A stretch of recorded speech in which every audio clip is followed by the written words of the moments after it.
night, Thursday, October 21st. Broncos at Cleveland Browns. And this game is a mess. The Browns are a mess. And I didn't pull the trigger on the Broncos at +4. And today it was at 3.5. And I knew it was going to go down to 3. And I had to pull the trigger on the Denver Broncos. We're at First Energy Stadium in Cleveland, Ohio. Let's take a look and see what we are dealing with from a market perspective first and foremost. The 3.5s are still on the board. Although, and it looks like they're going to stay on the board. Actually, no. The Browns +3.5 has moved to +108. So Broncos +3.5 -120. So I imagine when we wake up in the morning, it will be 3. That's what I imagine here. This total, I took a hard look at as well.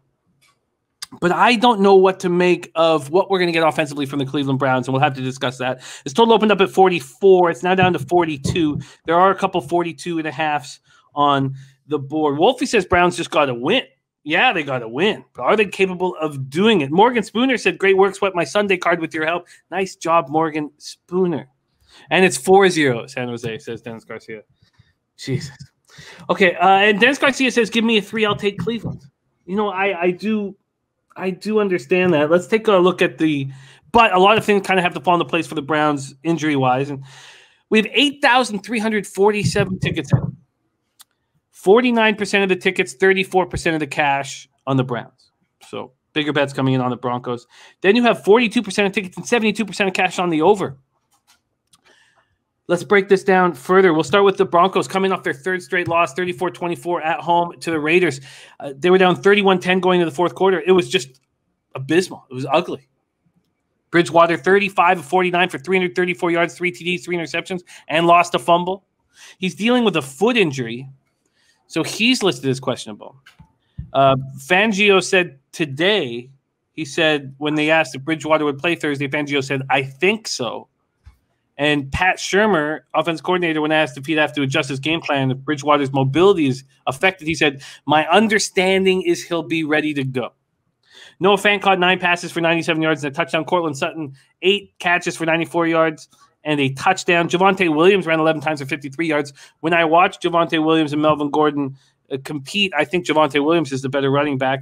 Gordon ran 10 times for 50 yards. So their offense is struggling. So you have Jerry Jeudy with an ankle injury, has an outside chance of playing this week. Fangio said yesterday that Jeudy has less than a 50% chance to suit up. So KJ Hamler done for the year. Tight end Albert Okwuegbunam pulled hamstring, still dealing with it. So those are 3 pieces that they thought they were going to, key pieces they thought they were going to use. Their defense couldn't get any pressure on Carr, 2 sacks, 4 hits. Von Miller said this. He said, I will play well in this game. I'm going to go off. I'll put the pressure on me. I'm going to have a great game. I'm going to play well, get a couple of sacks, and if I do that, then we will win. Pressure is on me to play well. I will play well. I don't know who the tackle is I'm going against, but I'm going to kill him. I don't know what to take of that. We haven't seen him and Chubb together. And this is the key point when I'm capping this Broncos team. And we'll start with the Broncos and hear what you have to say about Broncos. But this is the biggest factor to me in the Broncos. They are paying $40 million to 4 cornerbacks. Surtain, $13.27 million. Darby, $10 million. Fuller, $9.5 million. Brian Callen, $7.18 million. They're paying $22 million to their starting safeties. 17 to Justin Simmons and Kareem Jackson, $5 million. And they've been bad. Worse than bad. They've been terrible. They keep getting burnt deep. Only Surtain's not getting burnt deep. $70 million, 36% of their payroll, $20 million more than the next team on that list. And they just keep getting beat. They keep getting beat. In this 3-game losing streak, Denver's been beaten deep 17 pass plays of 20 or more yards in a 3-game losing streak. And they just look awful. They look terrible. And injuries keep mounting. Inside linebacker Alexander Johnson gone for the year for torn pectoral muscle. The same injury that Josie Jewell's out with. So Johnson was in the midst of his best season yet. Rookie inside linebacker Baron Browning is in concussion protocol. Talk to me about these Broncos. And my thought, Bebsy, before we get into the Browns, was that because the Browns aren't going to be able to scare you running the ball with both Chubb and Hunt out, then shouldn't this highly paid secondary be able to be in dime packages and nickel packages all day and stop the pass? Yeah, I mean, you would hope, but like you said, they haven't really been stepping up to the plate this year. And it's nice for Von Miller to say that, but I don't know why he would. I mean, I guess I do. Like, he's a leader of this team. He's a vet. He's a former All-Pro. You have to try and inspire your team. I just feel like that puts a target on his back for people if he doesn't have a good game, which he hasn't really been. He's obviously not been the Von Miller of old lately. So if he comes out and has a terrible game, then he's just going to get destroyed for that. But I get what he's doing. It's a veteran leadership move. Put the attention on yourself. I guess I kind of like that he's doing it. I like Von Miller. I just think maybe have a great game. Say that in the locker room. Don't say that publicly. But yeah, and as to your point earlier, Javonte Williams, look, this is nothing new. I have been saying for years that I don't think much of Melvin Gordon. Melvin Gordon doesn't make people miss it. He doesn't break tackles. He can hit an open hole and gain yards that way, but that's it. He's never been an impressive running back to me. Williams is different. I think that guy's an absolute stud, and I do really think that that has to be your guy going forward. And look, I know short week on the road is never a good spot, but this Cleveland Browns team is just decimated with injuries. And they need to get right. They need to get healthy. So, nobody's being rushed back on a short week.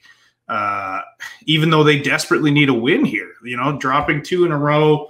They're in a very tough division, but they need to get that team healthy first and foremost. And I also think, Judy's not coming back either. That'd be silly again. Short week. I know he's been off since week 1, but still, if you skip him this week, then you've got that extra prep for the next game. So this is walking wounded for both of these teams, way more so for Cleveland. Yes. Way more. And by the way, Chris McCann, don't have those numbers on the weather. I do not have 20-mile-per-hour winds. I do have that showers are supposed to stop 2 hours or an hour before the game and supposed to be good till 5 p.m. I have 8, 9, and 10-mile-per-hour winds. So I will check a couple different sites, but I can't find that, the big winds. And I was looking a lot at the weather over the last 2 days here because I was thinking about trying to get over this total, and I still am. So I want to discuss that as well. Let's talk a little bit more about the Browns coming in off a disappointing 37-14 loss at home to the Cardinals, who are missing their head coach and star linebacker due to COVID. Browns have lost 2 straight under Kevin Stefanski for the first time. Baker Mayfield, playing with a partially torn labrum in his non-throwing shoulder, 19-28, 234 yards, 2 TDs, 1 interception, lost 2 fumbles. He keeps saying that it pops in and out, and my right shoulder pops in and out. And when it pops out, and it'll pop out just on just mundane activities, I lose all the strength in it for about 5 or 6 hours, and I sweat buckets. And he's saying that it's popping in and out, once or twice a game. I know it's not his throwing shoulder, but that's tough. That's tricky. Donovan Peoples-Jones caught 4 passes for 101 yards, 2 touchdowns. Odell Beckham caught 5 passes for 79 yards. No one else had more than 14 yards receiving. So with Chubb out of the lineup, Kareem Hunt goes 14 for 66. 14 carries, 66 yards. Then he's carried off the field in the fourth quarter. He's been placed on injured reserve. Their defense couldn't get pressure. They're just this. Let's just go one last time to the injury report here, just so I make sure that it's all completely covered. So here we go. Njoku limited. He's expected to play. Odell Beckham Jr. limited, expected to play. Baker Mayfield, left shoulder. I mean, it's just going to get worse as the year goes on. Yeah, every time he gets tackled, that's going to be a problem. Yeah, and I'm about to throw all these futures that I have on the Browns just out the window. Stefanski said Landry will try. They're going to try to have Landry available. Nowusa Koromoa is on injured reserve with an ankle injury, and Hunt's on injured reserve with an ankle injury. So the reason why I wanted to read this out is because these are the guys that were inactive, right? Kareem Hunt Jedrick Willis, Malcolm Smith, linebacker, AJ Green, cornerback, Jack Conklin, offensive tackle, JC Treader, center, Mac Wilson, linebacker, Malik Jackson, defensive tackle. And these guys are all listed as questionable. Jadeveon Clowney listed as questionable. Well, look, the three guys that you mentioned, I think, that are most important, obviously throw Chubb in here as well, but, Wills, Conklin, and Treader. The strength of this team is their offensive line and their running game. And you don't have your center, both your tackles, and both your running backs. So I don't know how you could possibly think Cleveland's going to do well in this game. Like, they just simply can't. Your quarterback's banged up. He's playing with, one arm, and he's a hit away from leaving the game. And then those incredibly important – everything Kevin Stefanski does offensively is predicated off the run. And without those 5 players, 5, it's not 1 or 2 guys. It's 5, arguably the 5 most important pieces of this rushing attack are not playing. So how does Cleveland move the ball? I just don't see it. I don't either. A shout out to Nick Sisson, says long time listener, but I think it's the first time I ever caught you live. Thank you. Appreciate all the work y'all put in. Thank you for joining us, Nick. Those kind of notes really do inspire me, and I love hearing them. Birdie, by the way, because Trusty's saying he's going to buy down to 2.5. Birdie says, if I bet the Broncos, I'm taking the money line. Don't buy down to 2.5. You lose so much positive EV. Don't buy it down. Just take the money line. Sharpie has been on our Sunday show 3 times. He's had a winning day all 3 times. He's ranked 2nd out of the 16 guests that Bebsy and I have had on our Sunday show. I don't have his record in front of me, but it's very, very good. And he says this. He says, I'm going back to the Wild versus Browns. Last 2 games, big body wide receivers hit their yards props and TD props. Williams with LA and Hopkins with Arizona. Sutton will have a TD, and I'm on it. If no Judy, I'm going to take the yards as well. So that comes from our number 1 capper, or actually he's 0.02 units out of first place. So just a quick shout out to our guy Sharpie who's joining us here. I'd like to bring up his. I have so many spreadsheets for so many cappers that I can no longer keep them all up. I have to put them away every once in a while. So here, this is a Sharpie, by the way, on our show. Sharpie is 14 wins and 12 losses, which may not sound great until you hear that his average line is plus 120.